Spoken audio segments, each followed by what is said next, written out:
January 1887. The Montana plains do not announce what is coming. They simply become it.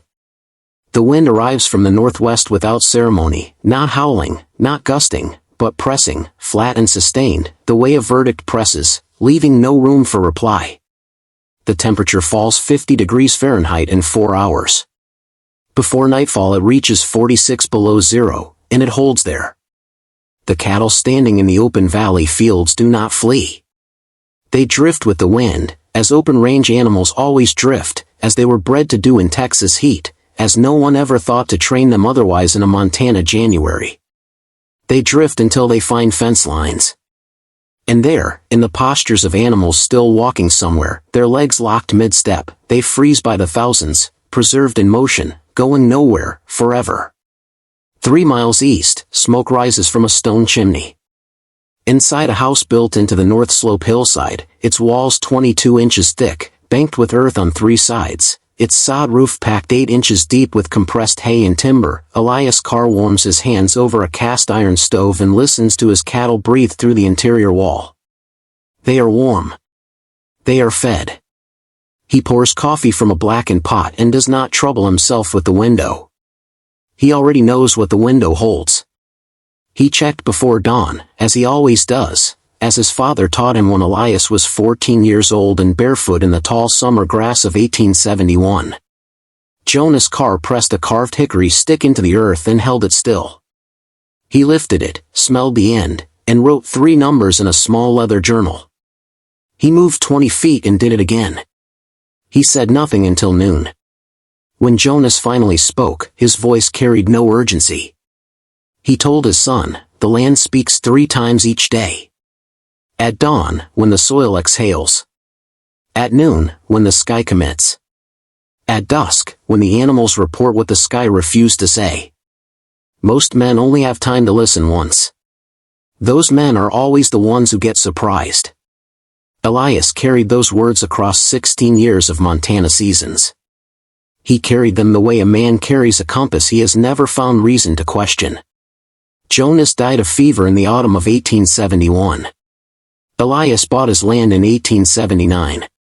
And every morning of every season since, at dawn, noon, and dusk, without exception, in rain and snow and the kind of cold that makes iron ring like struck bone, he walked his fence line, pressed his fingers into the soil, and wrote his numbers down. Not one person in Billings had ever asked him what he was looking for. Colonel Harlan Briggs arrived in Billings in the spring of 1882 with 12 railcar loads of Texas longhorns, 3 hired lawyers, and a philosophy he had not once found reason to revise. Open-range cattle required open land, maximum density, and the complete absence of men who believed they knew better than market logic. He purchased 40,000 acres of Montana Valley grassland by bank draft in a single afternoon, $140,000, signed without hesitation, and considered the figure conservative. Billings celebrated him the way frontier towns celebrate wealth, with banquet tables, deliberate deference, and a kind of practiced admiration so thorough it had begun to feel like genuine affection. The colonel accepted all of it without comment, which those around him mistook for modesty. By 1884, Briggs controlled the primary water access along Elk Creek, which bordered the eastern edge of Elias Carr's property. In the spring grazing dispute of that year, Briggs's lawyers presented a boundary argument before Judge Aldous Cray, a man whose legal fees Briggs had quietly paid for 7 years. The judgment required 11 minutes. Elias Carr lost water rights to the lower creek section. He was permitted to retain his land, the rocky, north slope parcel that every experienced rancher in the region called nearly worthless, as what Briggs, standing in the sunlit courthouse doorway, called reasonable mercy toward a man who clearly prefers solitude to progress. The courtroom laughed. Briggs did not stop it. Outside on Billings Main Street, Thomas Vane watched Elias walk east.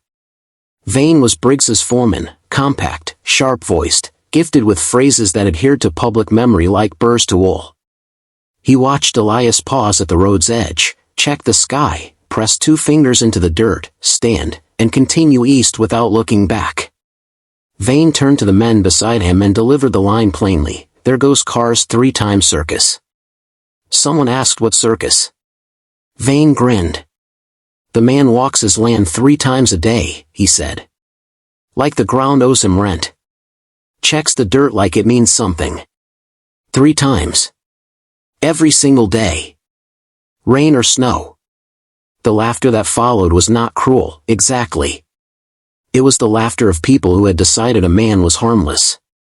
The phrase fixed itself immediately in the way that only the most effortless mockery does. Cars 3-time circus. Children repeated it at school. Ranch wives deployed it as a punchline at church suppers. Briggs never used it directly. He simply never corrected anyone who did. Elias walked east. Toward the rocky parcel 3 miles beyond town. Toward the hillside every experienced man in Billings considered a politely worded death sentence dressed up as a property deed. The North Slope parcel measured 1,200 acres, and Elias Carr spent his first morning there on both knees. He pressed both palms flat against the earth and held them still for 60 seconds. The soil was cooler than the air above it but warmer than the valley floor despite the elevation, a distinction most men would not have noticed because most men did not hold still long enough for land to make the distinction itself. Elias noticed. He followed the sensation inward, the way Jonas had shown him, and understood what every previous surveyor had recorded and dismissed. The rock formation curving along the western boundary acted as a thermal barrier, blocking the prevailing northwest wind entirely. The south-facing slope received more direct winter sunlight than the valley below. The topsoil was thin, yes. The subsoil beneath it retained moisture with a consistency he had not encountered anywhere else in the region. 30 yards below the surface, his test drilling found a spring-fed aquifer that appeared on no survey he had ever been shown. He wrote 3 numbers in his journal that evening. His father had written numbers like these in the Dakotas in 1869. Elias recognized them. Construction began in the autumn of 1884 and continued for 2 full years. The main house, stone foundation, earth banked on 3 sides, walls 22 inches thick, a south-facing window oriented to collect every hour of winter light the hillside offered. The cattle shelter, timber-framed, roofed with sod and 8 inches of compressed hay insulation, connected directly to the house's north wall, interior temperature measured at no lower than 28 degrees through the brutal winter of 1884 to 1885. 3 underground hay storage pits, each capable of feeding his 180 head herd for 6 full weeks without resupply. 2 stone-lined water cisterns fed by gravity pipe from the aquifer, the pipe itself fired from local clay Elias processed through 2 weeks of summer labor in 1885. He did all of it alone, on land no one coveted, using money no one knew he had saved.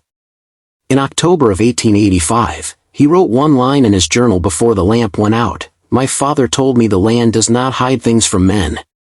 It hides things from men who only look once." The sentence required nothing more. He closed the book and slept without difficulty.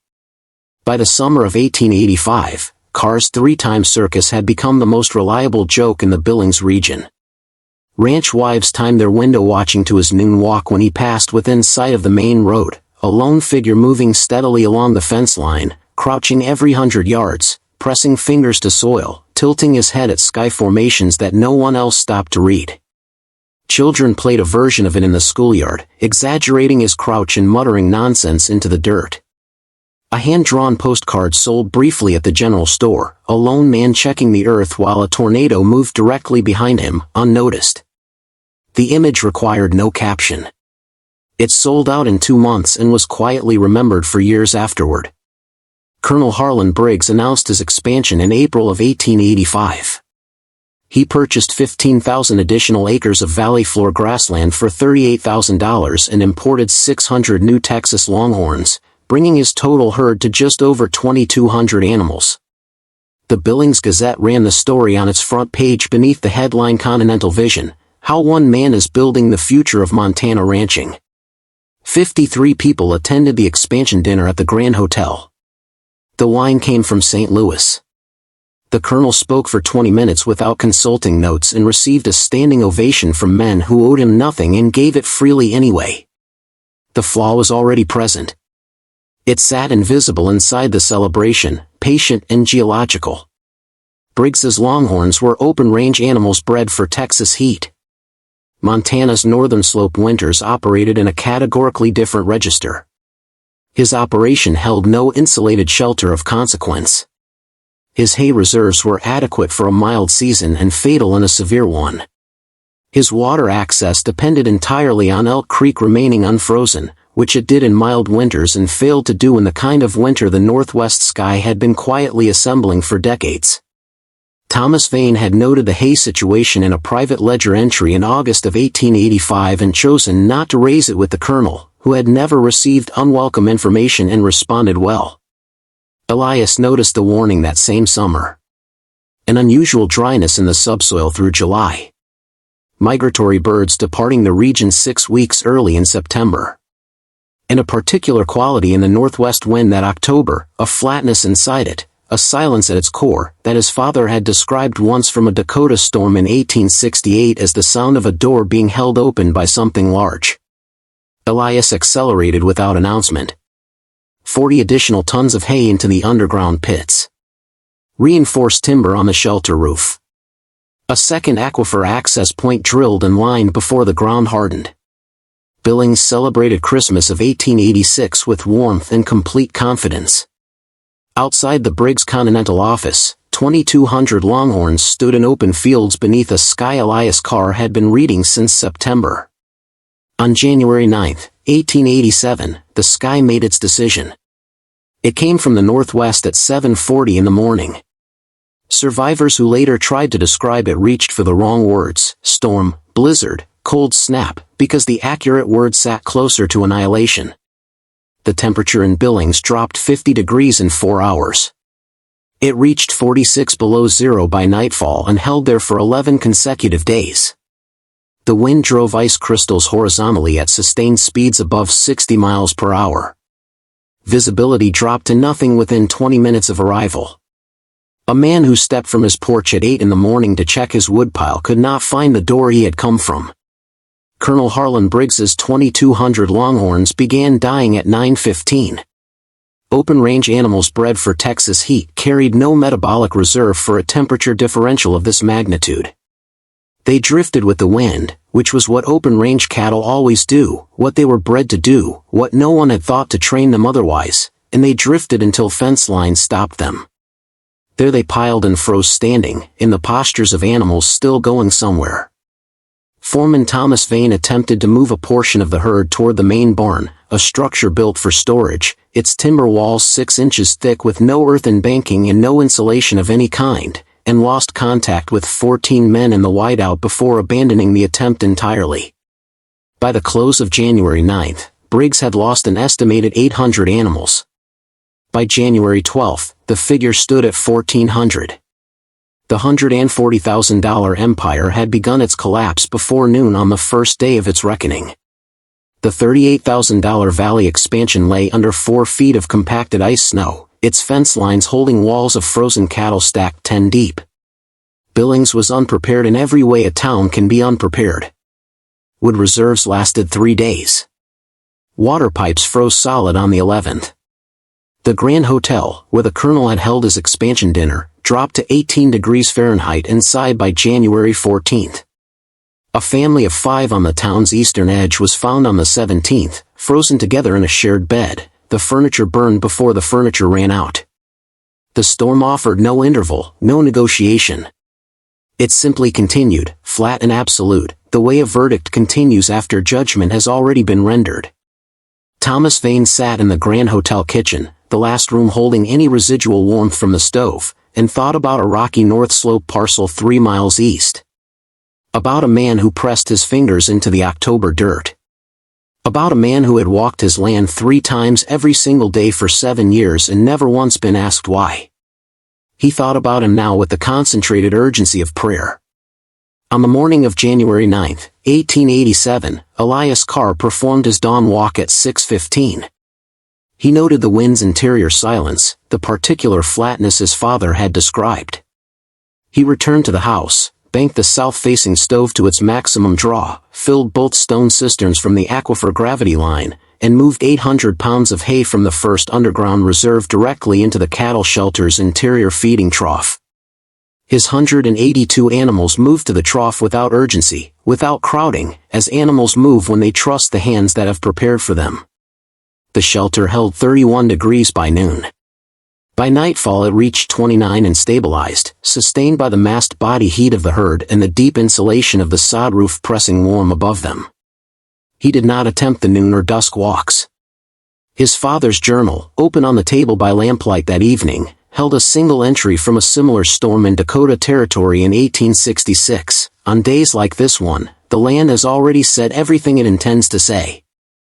A man's job now is to receive what he prepared for. Elias kept a separate counting journal through the 11 days that followed. Interior temperatures logged every 4 hours. Hay consumption tracked against reserve calculations he had made in October. Cattle behavior noted twice daily with the same diagnostic rigor Jonas had applied to livestock stress long before Elias was old enough to understand what he was watching. On day 3, one cow showed early distress signals, a particular stillness, a withdrawal from the trough. Elias adjusted her ration and added grain from sealed wooden boxes set aside since October. By morning she had stabilized. He recorded it in 3 sentences and moved on. He lost 0 cattle across 11 days. Outside the hill, the destruction accumulated in measurements no living person in the Billings region possessed language adequate to hold. Historians would later estimate that between 60 and 90% of all open-range cattle across Montana and Wyoming perished in the die-up of January 1887.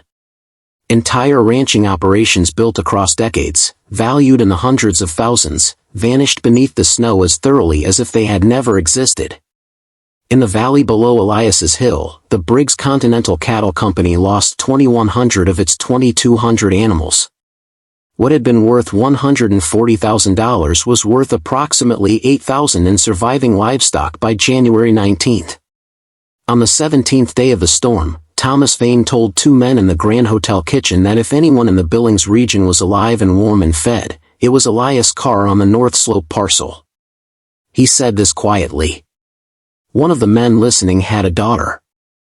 If you have stayed with this story, through the cold and the silence and the slow weight of everything Elias built while the world around him laughed, consider sharing it. These are the histories that survive because someone decided they were worth carrying forward. Thomas Vane and 2 men left the Grand Hotel at dawn on January 18. They wore every layer of clothing they owned. They carried no food because there was none left to carry. The wind still moved at 40 miles per hour with gusts above 55. The distance from Billings to Elias Carr's North Slope gate measured 3 miles. It took them 4 hours and 20 minutes to cover it. Vane lost sensation in his right hand at the 1-mile mark and pressed it flat against his chest inside his coat. A rancher named Cully Peters fell twice in the 2nd mile and could not rise unassisted after the 2nd fall. They dragged him between them through drifts that reached their hips, his boots cutting channels in the packed snow that filled again behind them almost immediately. The 3rd man, whose name no surviving account records with certainty, navigated by the angle of the slope beneath his boots, his eyes shut against the ice crystals, his face turned to the side, moving by feel and inclination alone. None of them spoke. Sound requires heat, and they had none to spare. They smelled the smoke first. Wood smoke, deep and real and unmistakable, carried on a momentary shift in the wind, and then they saw the light. Orange-yellow and steady, unwavering, coming from a south-facing window set into a stone house built into the hillside like something the land itself had grown rather than something men had constructed against it. The contrast between that window and 11 days of absolute white darkness was so complete and so physical that Thomas Vane stopped walking and stood in the wind for 30 seconds and could not move. He had forgotten, in 11 days, that light like that still existed anywhere on earth. Elias Carr opened the door before they reached it. He had heard their footsteps on the frozen slope for 2 minutes, uneven, dragging, the particular rhythm of men failing. He stepped out into the cold, took Cully Peters under both arms, and pulled him inside in a single motion. He pointed the 3rd man to the fire without words. He looked at Thomas Vane, the man who had named Carr's 3-time circus to a laughing street, and said nothing about what had passed between them. He asked only, "How many more?" Vane could not immediately answer. His jaw had partially frozen. Elias wrapped him in wool from a stack prepared near the door and set a covered cast-iron pot of slow-cooked beef broth directly before him.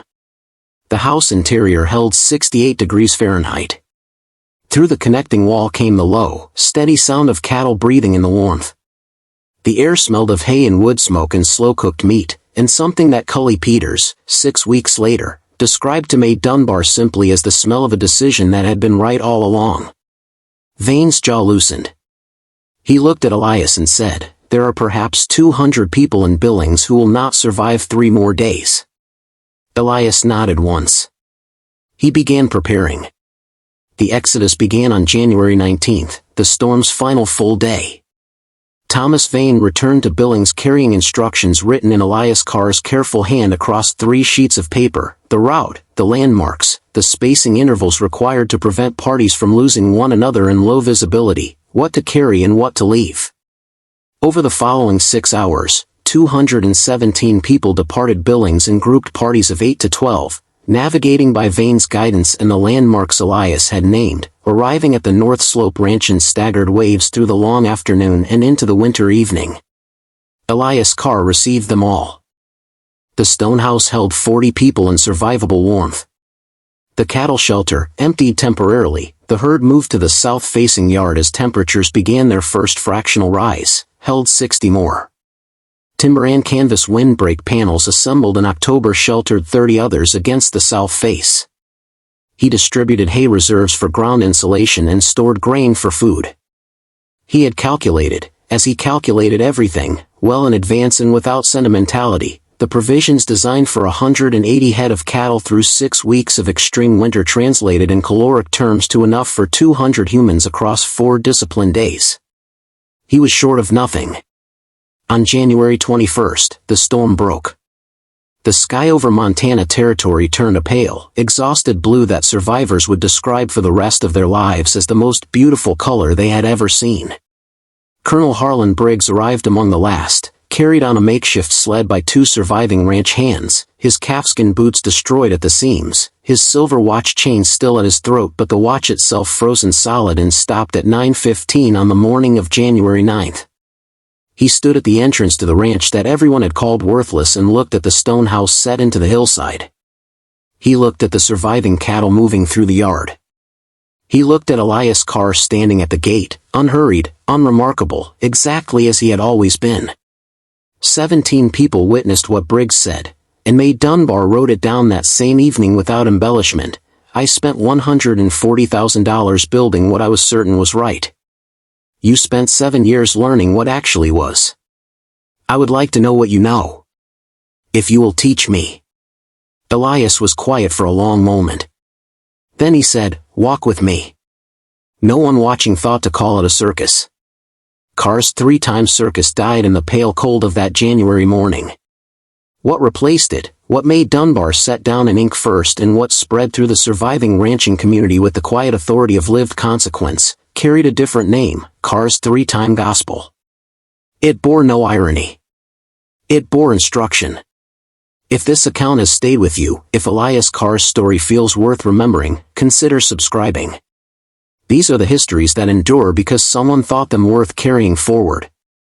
By the spring of 1887, 17 ranchers who had sheltered on the North Slope Hill had engaged Elias Carr in what they called a consulting arrangement.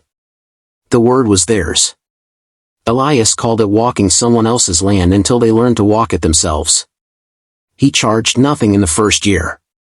He taught the same sequence Jonas had taught him in the summer grass of 1871, the dawn reading for soil moisture and wind tone, the noon reading for sky formation and animal behavior, the dusk reading for temperature drop rate and creek water depth. He taught the notation system his father had developed over decades and Elias had refined across 7 Montana winters. He taught the difference between a winter that preparation could survive and one that nothing could, and he taught, with particular patience, how to tell them apart before September ended.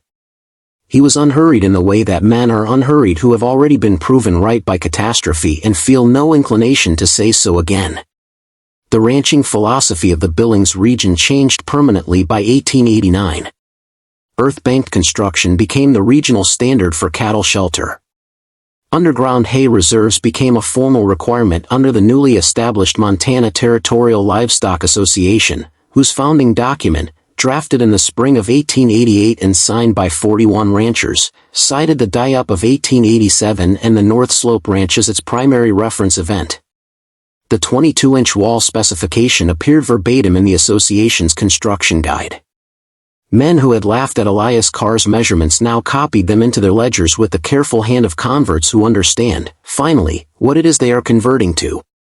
In 1890, Elias remarried. Ruth was 44 years old, a rancher's widow from Miles City who had first written to him after reading May Dunbar's published account of the die-up. She learned his walking ritual within the first month on the property and performed it beside him each day without being asked. He wrote to a former neighbor that autumn, "I did not expect to find someone who listens to the same things I do." My father would have understood her immediately.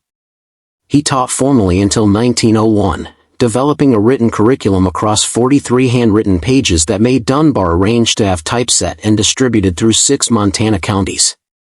His eldest daughter Clara taught the method at a Billings schoolhouse beginning in 1903. His son Jonas, named without needing to explain to anyone why, became a land surveyor whose methodology was recognized by 1912 as the most accurate in the entire Montana region. Elias Carr walked his land 3 times on the morning of the day he died, in the spring of 1907. The funeral was held on a Thursday in April of 1907, and 240 people attended. That figure was more than twice the population of Billings at the time of the die-up. They came from across the region, from Wyoming and the Dakotas, from Miles City and from settlements that had not existed when Elias bought his first bag of clay pipe fittings in 1884. May Dunbar read from her original account, her voice steady. Colonel Harlan Briggs, 81 years old, diminished in frame but present in bearing, walked to the front of the gathering with a cane and spoke for 4 minutes without notes. He said that in 50 years of ranching he had learned one thing worth passing forward to anyone willing to receive it: the man who checks the dirt is not afraid of it. The man who never does is never ready for what it becomes. He sat down. No one spoke for a long moment afterward. The silence was the most honest thing Briggs had offered in years. Ruth Carr placed a single stone marker at the North Slope gate. It read, Elias Carr. He listened 3 times a day. She did not feel that anything further required saying. The Billings Territorial Council voted in 1908 to rename the parcel officially. They called it Carr's Hill, and the name appeared on regional survey maps by 1910. The ranch itself, the stone house, the cattle shelter with its 22-inch walls, the underground hay pits, the aquifer line, was maintained by the Montana Territorial Livestock Association as a working demonstration site through 1932. Ranchers from Wyoming, the Dakotas, and Colorado made deliberate journeys to walk the land and examine the construction. They measured the walls. They descended into the storage pits. They stood at the south-facing window and understood, without needing to be told, exactly what it had been designed to do. Every visitor received the same account. Every visitor left carrying the same name. The annual commemoration began in 1888, 1 year after the storm, and continued without interruption through 1924, when the last primary survivor was living to attend. Each gathering opened the same way, a walk along the original fence line at dawn, noon, and dusk, in the sequence Elias had received from Jonas and given freely to anyone with the patience to receive it. By 1920, open-range cattle operations across Montana had been replaced entirely by insulated, earth-banked facilities built on principles first demonstrated on land every experienced man had once called a death sentence. By 1940, the phrase Carr's 3-time gospel appeared in 3 separate agricultural history texts as a foundational moment in cold-climate ranching methodology. Return now to January of 1887. The Montana plains, white and absolute. The wind pressing flat and steady against everything that was not built to receive it. Frozen cattle standing in open fields, mid-step, preserved in the postures of animals still going somewhere they will never arrive. 3 miles east, smoke rises from a stone chimney. Inside, a man pours coffee without urgency and listens to his cattle breathe. He checked the sky at dawn. He already knew.